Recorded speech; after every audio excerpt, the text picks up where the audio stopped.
We are taking you live where Trump is speaking in the U.S. presidential elections polls. Powerful mandate. We have taken back control of the Senate. Wow, that's good.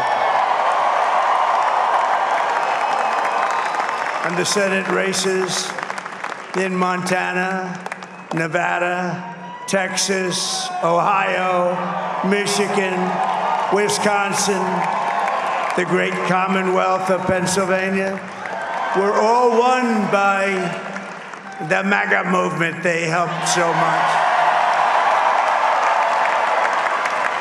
And in those cases, every one of them, we worked with the senators. They were tough races. And I mean, the number of victories in the Senate was absolutely incredible. And we did tele-rallies. We did tele-rallies with each one of them. And sometimes we did 2 or 3 and it was amazing to look at all of those victories. Nobody expected that, nobody. So I just wanted to thank you very much for that. And you have some great senators and some great new senators. And it also looks like we'll be keeping control of the House of Representatives.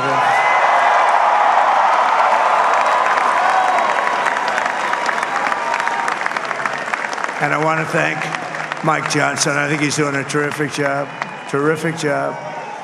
I want to also thank my beautiful wife, Melania, First Lady.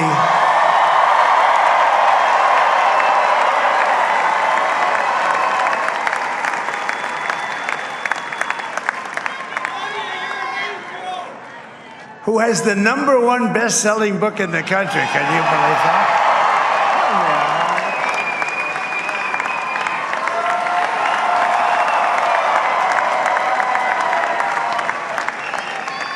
Oh, no, she's done a great job, works very hard to help people.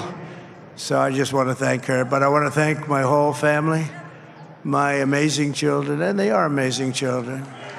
Now, we all think our children are amazing. Everybody here thinks their children are amazing, but that's a good thing when you think they are. But Don, Eric, Ivanka, Tiffany, Barron, Laura, Jared, Kimberly, Michael, thank you all. What a help. What a great.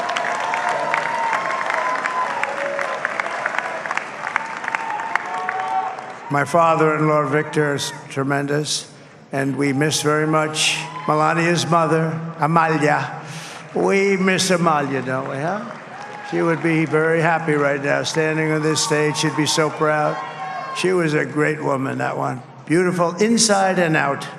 She was a great woman. I want to be the first to congratulate our great, now I can say, Vice President-elect of the United States, J.D. Vance.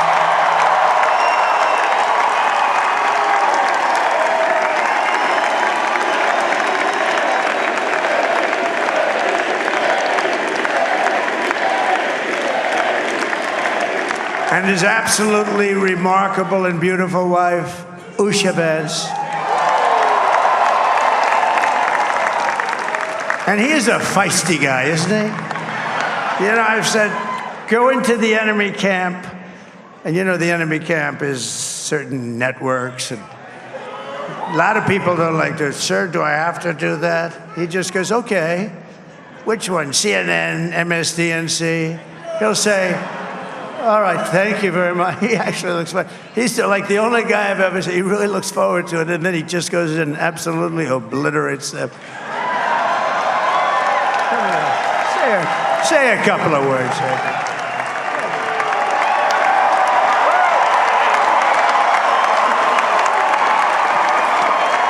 Wow.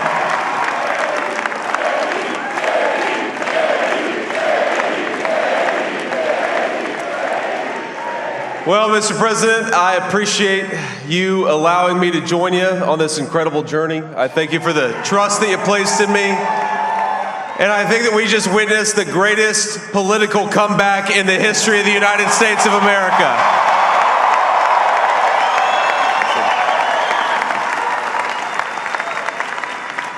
And under President Trump's leadership, we're never going to stop fighting for you, for your dreams, for the future of your children. And after the greatest political comeback in American history, we're going to lead the greatest economic comeback in American history under Donald Trump's leadership.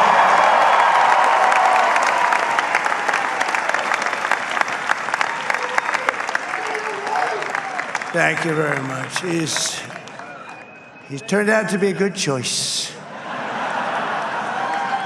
I took a little heat at the beginning, but he was, I knew the brain was a good one, about as good as it gets. And we love the family, and we're going to have a great 4 years, and we're going to turn our country around, make it something very special. It lost that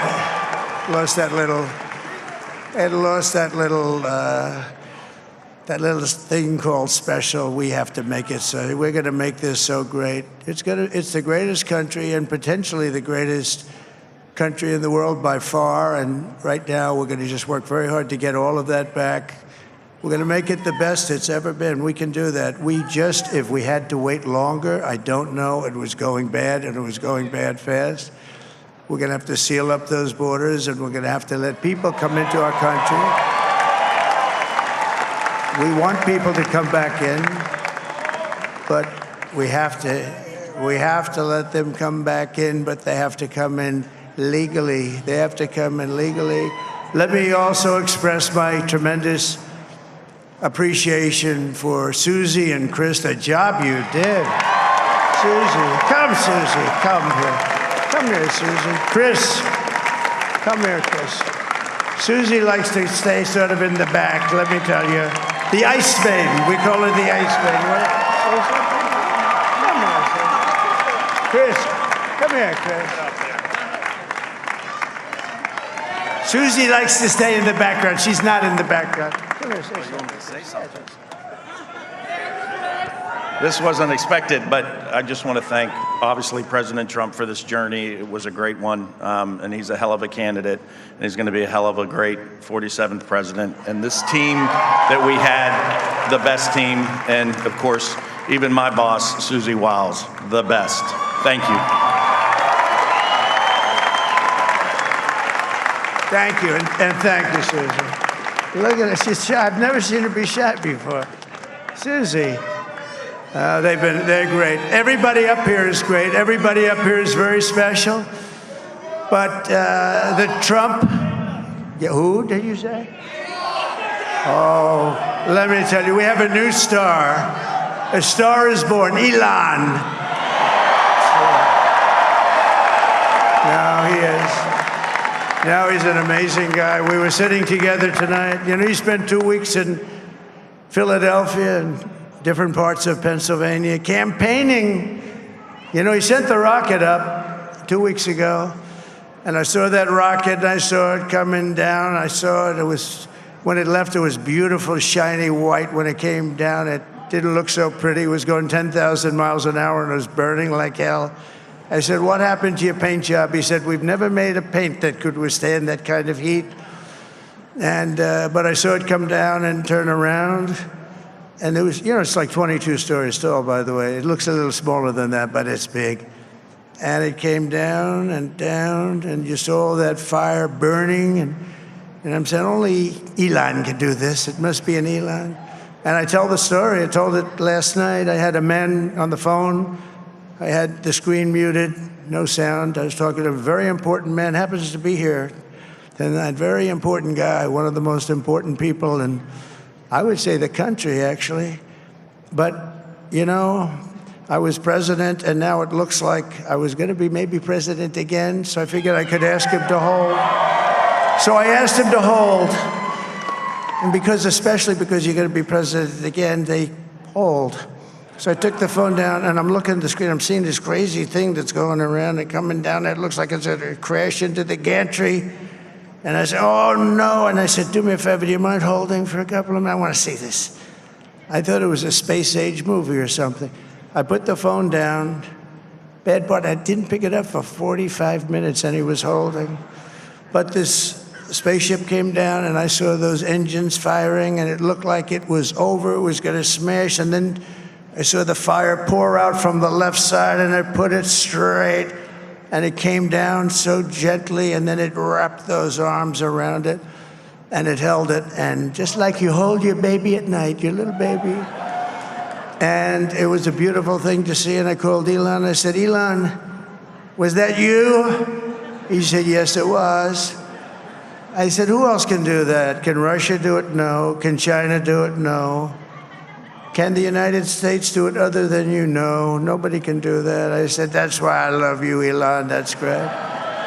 And you know, when we had the tragic Hurricane Helene, and it hit North Carolina, they were really devastated. The water, this was a big water, as big as we've ever seen, water hurricane. It built lakes out of nothing. Fields became lakes, and the danger was unbelievable. And the people from North Carolina came to me and they said, would it be possible, at all possible, for you to speak to Elon Musk? We need Starlink.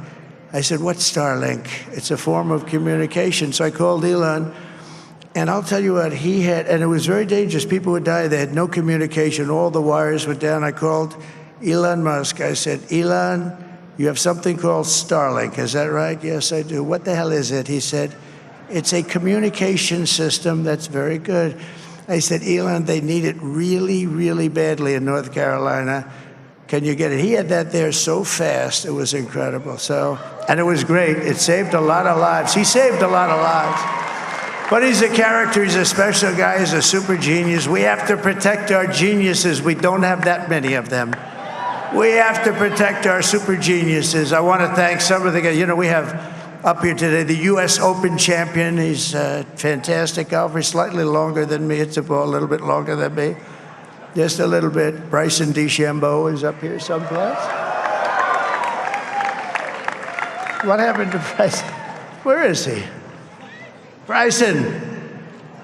Oh, he was shot. He's hitting balls.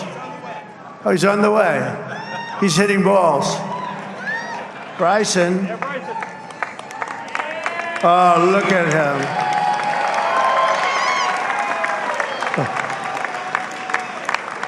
He's got a great career going. Great U.S. Open, Bryson. That's a fantastic job. And we also have a man, Dana White, who has done some job.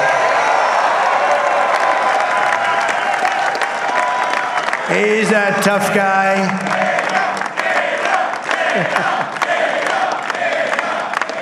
So Dana started UFC and came to me, do you mind if I use your, nobody wanted to give him a rinse because they said it's a rough sport, a little rough. And I helped him out a little bit, and I went, and they said, this is the roughest sport I've ever seen, but I began to like it, and he loved it, and nobody's done a better job in sports. And you know, he's a very motivational kind of a guy, what he does. He gets these fighters, and they really go at it, and it's become one of the most successful sports enterprises anywhere at any time. It's doing so well. I'd like to ask Dana just to say a couple of words, because people love to hear from him. Dana,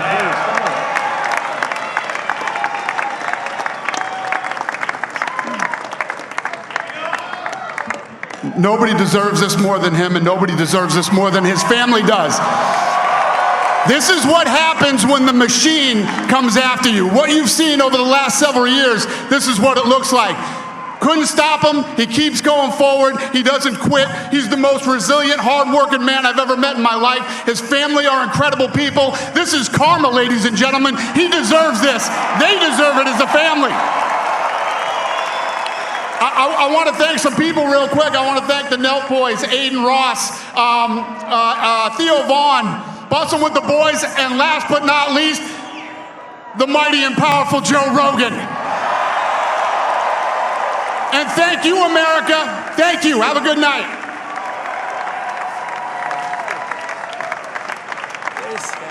That is a piece of work. No, he's really an amazing guy. But most of all, I want to thank the millions of hardworking Americans across the nation who have always been the heart and soul of this really great movement. We've been through so much together, and today you showed up in record numbers to deliver a victory like really, probably like no other. This was something special, and we're gonna pay you back. We're gonna do the best job. We're gonna turn it around. It's got to be turned around. It's got to be turned around fast, and we're gonna turn it around. We're gonna do it in every way, with so many ways, but we're gonna do it in every way. This will forever be remembered as the day the American people regained control of their country.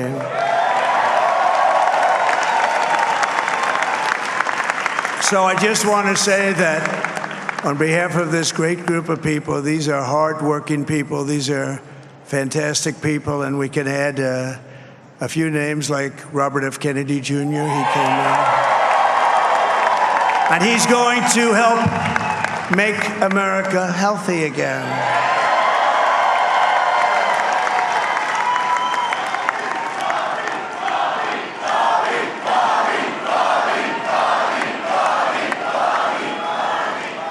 And now he's a great guy, and he really means it. He wants to do some things, and we're going to let him go to it. I just said, but Bobby, leave the oil to me. We have more liquid gold, oil and gas. We have more liquid gold than any country in the world, more than Saudi Arabia. We have more than Russia. Bobby, stay away from the liquid gold. Other than that, go have a good time, Bobby. We're going to be paying down debt. We're going to be reducing taxes. We can do things that nobody else can do. Nobody else is going to be able to do it. China doesn't have what we have. Nobody has what we have. But we have the greatest people also. Maybe that's the most important thing. This campaign has been so historic in so many ways. We've built the biggest, the broadest, the most unified coalition. They've never seen anything like it in all of American history. They've never seen it. Young and old, men and women, rural and urban. And we had them all helping us tonight, when you think. I mean, I was looking at it. I was watching it. They had some great analysis of the people that voted for us. Nobody's ever seen anything like that. They came from all quarters, union, non-union, African American, Hispanic American, Asian American, Arab American, Muslim American. We had everybody, and it was beautiful. It was a historic realignment, uniting citizens of all backgrounds around a common core of common sense. You know, we're the party of common sense. We want to have borders. We want to have security. We want to have things be good, safe. We want great education. We want a strong and powerful military, and ideally we don't have to use it. You know, we had no wars. 4 years we had no wars, except we defeated ISIS. We defeated ISIS in record time. But we had no wars. They said, he will start a war. I'm not going to start a war. I'm going to stop wars. But this is also a massive victory for democracy and for freedom.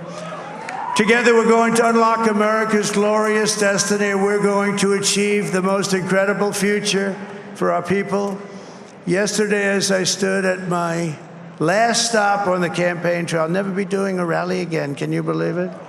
I think we've done 900 rallies approximately from them. Can you imagine? 901, something, a lot of rallies. And it was sad. Everybody was sad. Many people, I said, this is our last rally. But now we're going on to something that's far more important, because the rallies were used for us to be put in this position where we can really help our country. That's what we're going to do. We're going to make our country better than it ever has been. And I said that many people have told me that God spared my life for a reason.